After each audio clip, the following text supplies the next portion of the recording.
Write an electrical contract. The responsibility of an electrician cannot be undermined because of the potential danger in the outcome of his work. An electrician cannot be at fault all the time, and a homeowner has no right to nonchalantly accuse the former without basis if problems arise in the electrical works. As such, both homeowner and electrician must enter into a contract for the protection of both parties. To write an electrical contract, follow these tips. Seek the advice of a lawyer on the contract form. A contract must have a format that should be uniformly followed, and a lawyer is the best person who can provide you with advice and guidance. State all the facts involved in the contract. First, give the title of the contract, electrical contract, followed by the premise of the contract. The premise should state, "This contract is entered to between." Mention the name of the electrician and the name of the person hiring the services of the electrician. If the contractor works under a company, mention the name of the company as well. State the designation of each party as contractor and employer. Illustrate the range of work involved in the project. Identify the areas to be worked on as well as the materials to be used. Specify the nature of work to be done as well as its extent. Include the start date of the project and its target date of completion.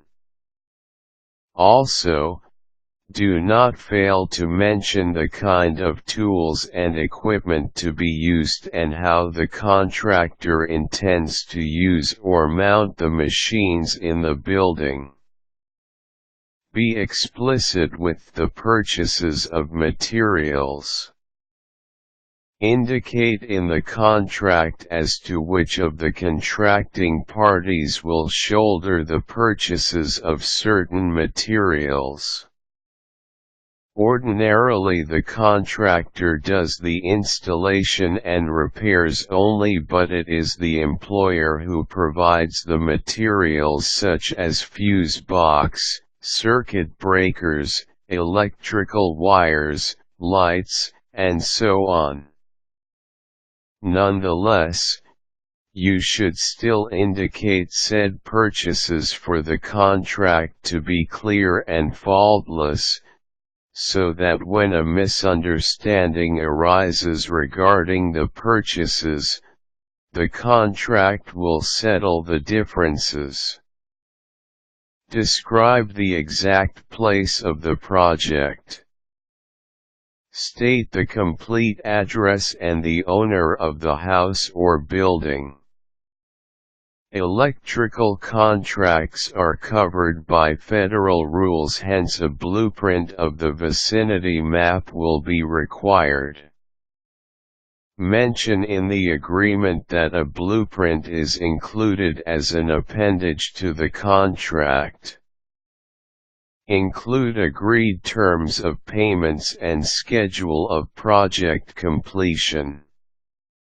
Most electrical contracts allow partial advance payments for the contractor so that they can have some mobility funds to start the project.